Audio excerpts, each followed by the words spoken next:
Thank you. I have to tell you, I'm already a little teary over that student video, so don't waste the whole evening for us. Good evening, everyone.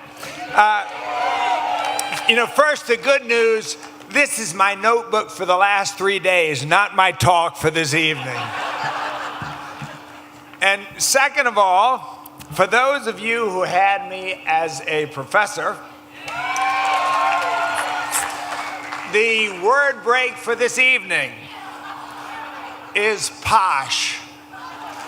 The most interesting, if perhaps not most accurate, origin of posh comes from the 18th and 19th centuries, when the British upper crust would travel by steamboat to India on vacation. The most desirable cabins, weather-wise, turned out to be on the port side when traveling out from England, and on the starboard side, homeward bound. Port out, starboard home, posh.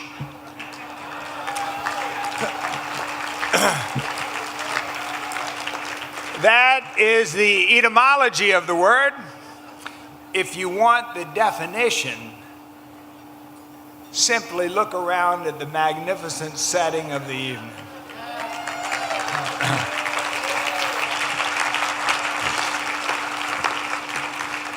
50 years is a long time. 50 graduating classes, absolutely remarkable. Think about it.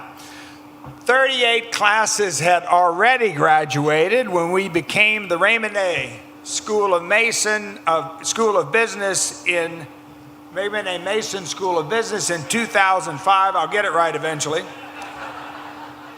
But the important thing is to recognize that this is a relationship that makes us more honored and more proud each year. Thank you very much. 42 MBA classes had graduated before we moved into spectacular Allen B. Miller Hall in 2009. If you graduated between 68 and 81, you will remember being on the third floor of Jones Hall. If between 82 and 91, you remember your campus home as Chancellor's Hall, later renamed Tyler Hall, and recently renovated. If you get a chance, walk in there. It is magnificent now. In 1991, the MBA programs moved into a renovated Blow Hall, where we remained until we moved into Allen B. Miller Hall. If you graduated from the Evening and Flex program before 1997, I think, you had classes at Christopher Newport University. Those of you coming later enjoyed our fabulous Peninsula Center. 43 classes have graduated since the Mason School's MBA program became accredited by the AACSB, and I am proud to say they didn't take that away when I became dean. 19 classes have now benefited from our unique and uniquely valuable executive partners, formerly Senior Executive Resource Corps, who are 130 members strong today and growing. Until 1983, the business school was led by the remarkable founding dean, Charlie Quitmeyer. We are here today, and Chip Mason played a role early on in the development of the school, but we are here today because of the vision, tenacity, persistence, and dogged determination of Charlie, and we will never forget that. I am delighted to say that Charlie's grandson, Robert, graduated from the Mason School 3 weeks ago. From 1983 to 1990, the business school was ably led by the late John Jameson. From 1990 to 1997 by Al Page. It is my honor and my privilege to stand on the shoulders of Deans Quitmeyer, Jameson, and Page and be the beneficiary of their leadership and vision. Welcome back. I hope you know I hope you know that wherever life takes you and whatever comes your way, you will always, always, always be welcome here. You have accomplished much in life, and we are very, very proud of you.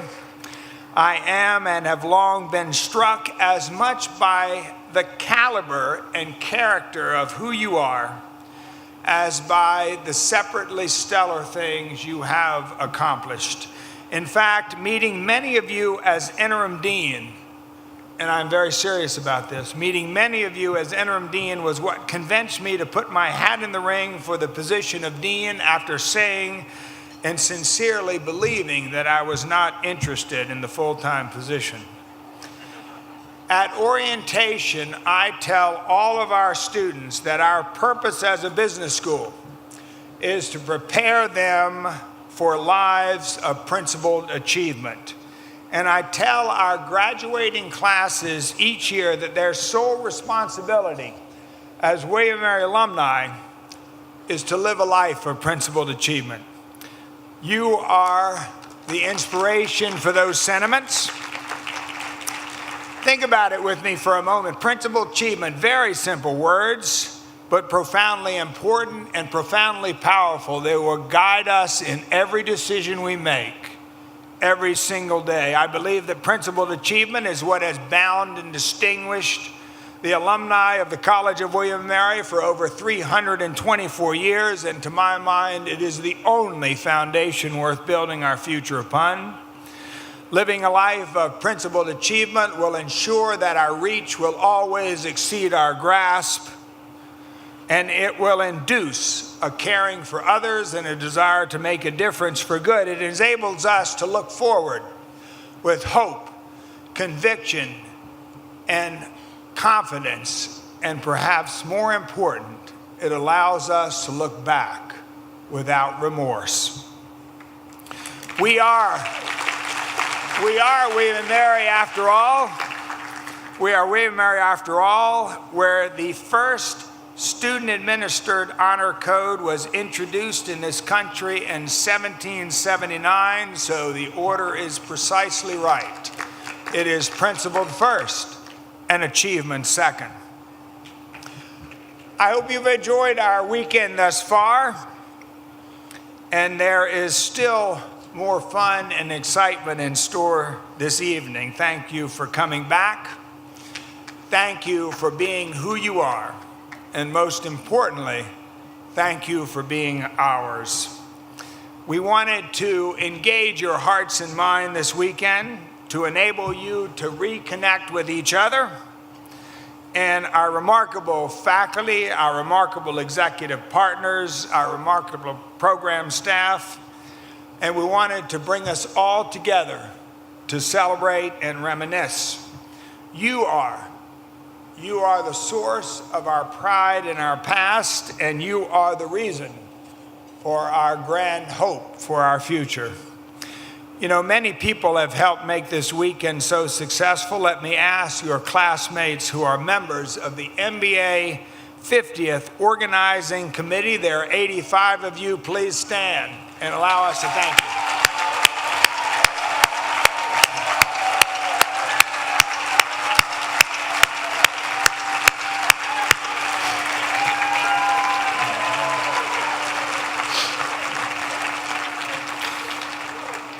Let me also ask the Brain Trust and leaders for this weekend, Eliza Parrish and Laura Dougherty, stand along with the other members of the 50th anniversary team whose vision, creativity, and hard work have made this weekend a reality. All of you, please stand and let us thank you. It takes a lot to pull something like this off. And this weekend has been no less than 2 years in the making. I join our remarkable board chair, Paul Seville, in thanking those of you who have helped us obliterate our $5 million goal for MBA scholarships. What we receive in tuitions and state and college support enables us to be a pretty good business school. but it is your engagement and support that makes us a great business school. Thank you. In recent years, private support has accounted for 20% of our operating budget. We now have 6,750 MBA alumni living lives of principled achievement, making a difference for good in the world. It has been a grand 50-year run thus far, and we are poised for even greater achievements in the future. If you graduated 40 years ago, or 30, or 20, or even 10, you would not recognize the place now, and I'm not just talking about Miller Hall. We have become nimble, entrepreneurial, and creative among business schools, and a catalyst for innovation. 2 decades ago, all business schools looked alike and wanted to copy what Harvard and business school did next. No longer. Ours is a personalized, experience-based approach to management education, to MBA education. We work hard to bring business into the business school for our students. And we are currently leading all business schools and getting our alumni, our faculty, our program teams, our executive partners working together to determine and deliver what it takes to make our students truly career ready and to connect them to world-class opportunities. Our tomorrow's MBA relaunch of our full-time MBA program beginning this August is but one great example. As mentioned, we are engaging our alumni as never before. You are leading courses and class experiences we otherwise could not provide. You are embedded with us and helping us deliver exactly what our students need in order to thrive, serving as members, for example, of the newly formed Consulting Advisory Board that is helping our faculty create a tomorrow's MBA consulting specialization. In addition to connecting us to business, you are connecting our students to business opportunities. It is the highest priority to connect with you, our alumni, and to connect you with our students and with us. With your help, our concentric circles of activity, knowledge creation, and engagement will continue to expand beyond campus. We have full-time members of our employer engagement team headquartered in DC, facilitating intern and career opportunities through the Washington Area Alumni Business Alliance, WABA, and others.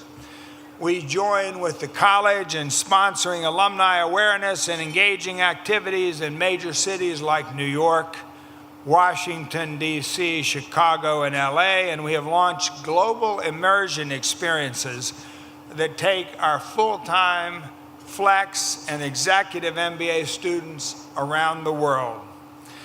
The power, reach, and disruption of technology in higher education will continue. Purdue University just bought Kaplan. The number of students in our online MBA program has already overtaken the number of students in our full-time MBA program. The growth in the stature and prestige of our online MBA program is as important to the continued success of our full-time flex and executive MBA programs as anything we could do. The half-life of skills in business will continue to shrink. People will constantly need to retool, if not essentially to reinvent themselves, and they will come to us. We are creating hubs of lifetime learning. Here in Miller Hall in Elk Square, we offer webcasts to our alumni, using our alumni and our faculty, our podcasts, our 80 podcasts presenting Leaders on leaderships rival what Harvard and others are doing in terms of hits and views, and we have staffed up our Center for Corporate Education. We will continue to fish in the big pond for faculty talent. Our faculty still have the distinctive and distinguishing commitment to our students that you enjoyed. They continue to teach at the cutting edge of what students need to know. Increasingly, they also generate knowledge and contribute to ideas that matter in the world of business. Business has taken a PR hit over the past 8 to 10 years. Both bad decisions and bad behavior have played a role, but look around this room. Really, look around this room. I dare say it would be hard to find a similarly sized and demographically as diverse group that has done more for local, regional, national, and global prosperity and well-being. My pledge to you tonight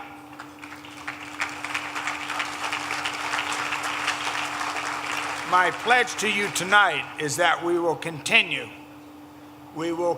to produce leaders like you. Next to being married to the spectacular Penny,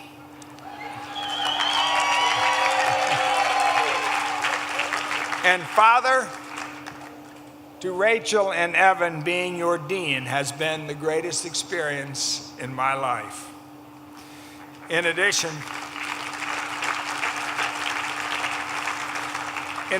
to telling our students at graduation 3 weeks ago that their sole responsibility as William & Mary alumni is to join all of us in living a life of principled achievement, I also talked about gratitude. I shared this summary thought. People can be humbled in life. They can be honored. They can have their reputation stolen or restored, but no one can make us grateful. I may need to rethink that now, because in taking the time from your busy lives to come back and join us for this 50th anniversary weekend, you have made this graying and balding business school dean very, very grateful indeed. Thank you very much.